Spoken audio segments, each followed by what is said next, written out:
Bom, então voltando aqui, com base, como a gente falava, nessas três regras gerais da composição de preço em marketing, a gente pode dizer que a determinação do preço, num serviço de consultoria vai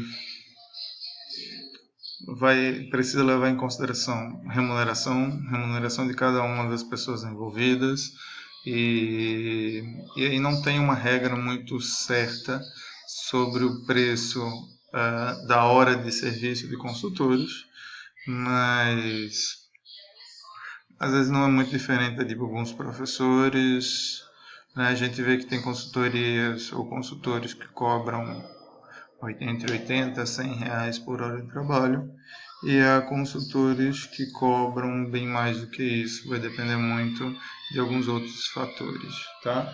Mas como eu disse, interessante é sempre a gente olhar também a concorrência, descobrir como eles têm feito esse tipo de atividade. Além disso, não adianta você achar que o preço da consultoria é só a sua hora de trabalho, é preciso levar em consideração algumas despesas gerais. Então, por exemplo, você vai ter alguma necessidade de insumo, como internet. Então, se você mesmo não tiver um escritório e for trabalhar rodando em qualquer cafeteria, nem sempre tem um Wi-Fi disponível. Então, de repente, você pode precisar de um serviço de 3G, né?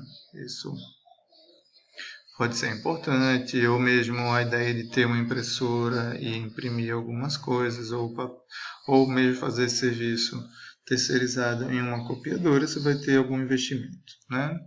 A gente pode pensar que, além da remuneração, se a gente está falando de uma consultoria que tem várias pessoas, além da remuneração das pessoas que vão trabalhar nessa consultoria, além das despesas gerais, né, do serviço, leve em consideração que uma consultoria, mesmo quando é uma pessoa só, ela precisa ter lucro.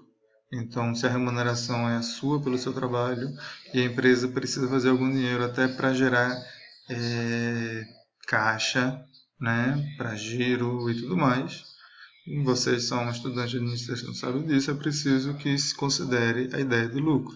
Às vezes um lucro aí é um acréscimo de 10%, 15%, 20% no valor final, né? De todo o orçamento, né? E aí, como eu falei, é importante levar em consideração os concorrentes como uma forma. Então, esses três critérios, remuneração, despesas gerais e lucro, acabam sendo características da própria despesa para você compor o preço, mas é preciso você levar em consideração os concorrentes, como é que eles cobram, quanto eles cobram, quais são as diferenças deles em relação a vocês. E é preciso considerar as características do mercado. Então, por exemplo, um mercado em que tem um potencial com clientes com dinheiro, você talvez possa cobrar mais caro. Se você está focando num mercado com clientes ah,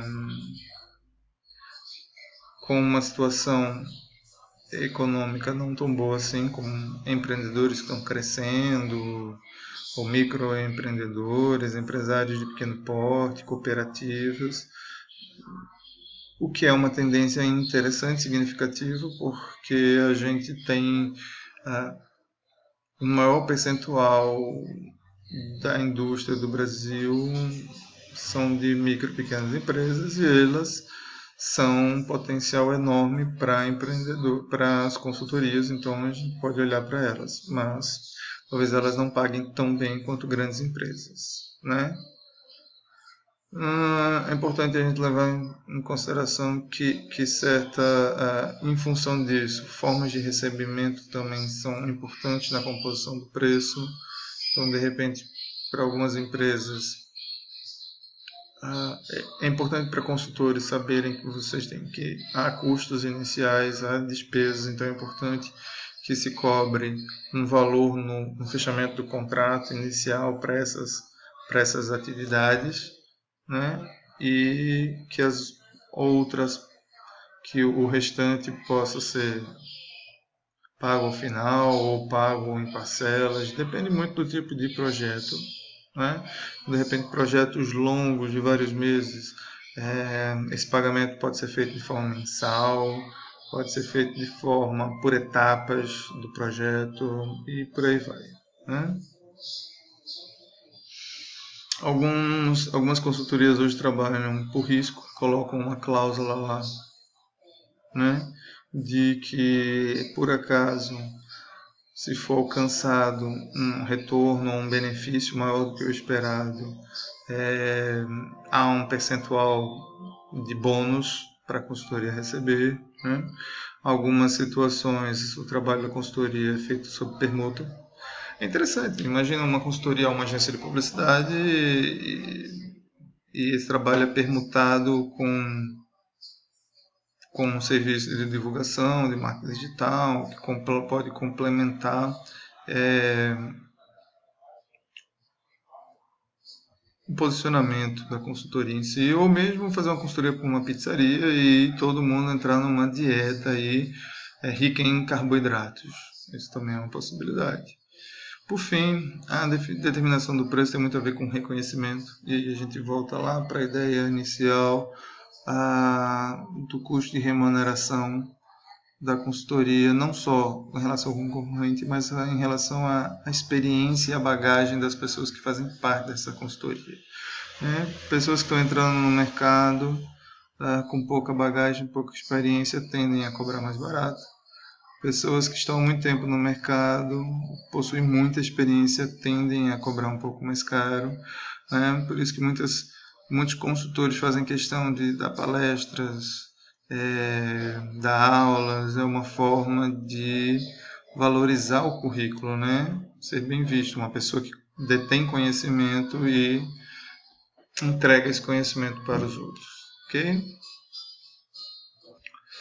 Bom, passando aí, falamos aí do preço, falamos do produto, vamos falar aí da ideia do marketing, né?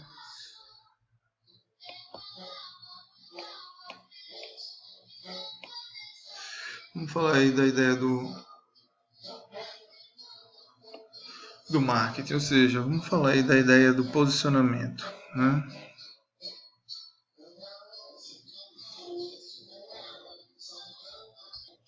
Pronto, calma. Me enrolei um pouco ali quando eu vi o slide, acho que mexendo eu coloquei no lugar errado, né? Bom, a gente falou do produto, falou do preço, e aí é importante a gente agora falar do ponto de venda. Ué, mas a gente está falando de serviços, correto, né? Normalmente em marketing de serviços, o ponto de venda é tratado de forma mais simples, é planejado, é parte do processo do escopo do marketing planejar se esse serviço ele vai ser trabalhado para ser entregue em loco, ou seja, se a forma de trabalho vai ser de ir até o local, fazendo visita ao cliente, fazendo todo o trabalho de desenvolvimento do cliente, ou se o serviço vai ser feito num escritório, se o cliente tem que ir até o escritório, né? Ou um terceiro lugar, ou o ambiente virtual. Então, esses critérios são sempre aspectos que contam hoje na ideia de serviço de PDV em marketing de serviços, né? Bom, levando isso em consideração, fazer um breve comentário, né? Então, hoje a gente vê que isso tem muito a ver com posicionamento. Se a gente vê serviços somados a produtos como serviço de comida, você vê que alguns empreendedores vão optar pela ideia de compor um restaurante. Pessoas vão ao local e comem lá. Né? Algumas vezes até acrescentam um serviço de delivery, de levar até o lugar. Sobretudo nos dias de hoje que a gente está passando, a gente está vendo, não tem nem para onde ir. A gente tem que, de fato, pedir tudo em casa. Né? E há uma possibilidade disso criar um hábito nas pessoas, de modo que, pós tudo isso, o serviço de delivery tenha um crescimento ainda maior. Só para vocês terem uma ideia, hoje se fala muito em dark foods, né? Dark do inglês mais direto é escuro, mas também pode ser fantasma. né? Então, dark food é um conceito que estão se usando de restaurantes fantasmas, porque existe hoje vários estabelecimentos, marcas criadas que não existem. Não existe um lugar físico. São cozinhas ou artesanais, ou às vezes usando um restaurante normal, mas com uma outra marca, e que só atende e só entrega via aplicativos, né? Então, isso é algo a se pensar. Mas como a gente está falando de consultoria, vale a pena a gente também pensar numa lógica de o PDV a partir de uma lógica de posicionamento também, de buscar, de ser proativo, né? A gente falou que isso é uma característica da consultoria, a proatividade. Então, vale a pena a gente falar sobre isso a partir dessa lógica de matriz produto-mercado. Ou seja, essa é uma estratégia sobre uma decisão de onde buscar os seus clientes ou de como se colocar com os seus clientes, né?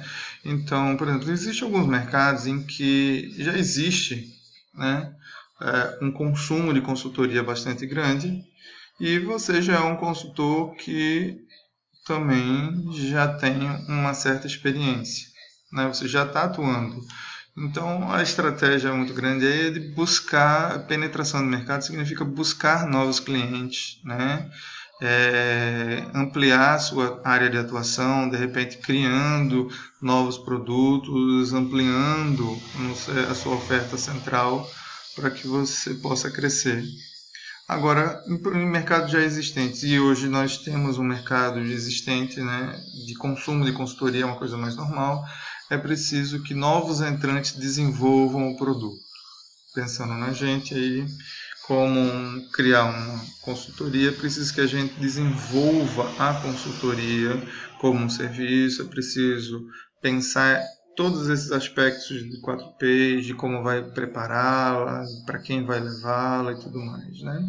É possível a gente pensar até sendo novo, uma possibilidade de haver um mercado novo, ou seja, um bairro, uma região, uma cidade que está em ascensão e que ainda há poucas consultorias e, portanto, os empresários do lugar que está crescendo ainda não entendem bem.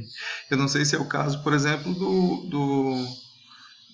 da região de Santa Cruz, Toritama, né? Se já existem consultorias lá auxiliando eles, é lógico, o Sebrae já está lá há um tempo, as faculdades já estão lá há um tempo, tudo isso serve para profissionalizar o mercado, mas de repente lá é um lugar para você chegar diversificando, oferecendo consultoria para todo mundo, porque você é novo, mas o mercado também é novo, e aí de repente vários segmentos podem pegar você e à medida que você vai fechando contratos, você vai focando, né, o seu tipo de cliente e aí você vai criando uma possibilidade de se posicionar melhor no mercado.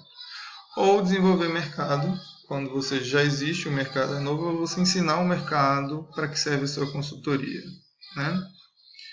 Isso tem uma lógica também com a proatividade de como pensar quais os tipos de clientes que eu posso ir atrás e prospectar clientes, né?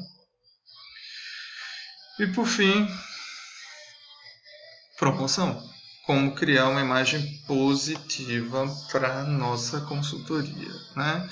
Lembrem-se, a gente tem todas essas atividades aí. Apresentação por cliente, ter uma apresentação personalizada, fazer associações com outros tipos de trabalho já feitos. Os consultores podem demonstrar conhecimento dando palestras, sendo professores, participando de eventos, dando entrevistas, né? Tendo um bom material de apresentação, uma marca, mostrando que os consultores também escrevem, pesquisam, publicam conteúdo. Né? Então, a promoção é tudo aquilo que pode servir para valorizar o serviço de consultoria. Ok? A gente vai parando agora para concluir esse assunto e vai retomar no próximo vídeo com o assunto seguinte.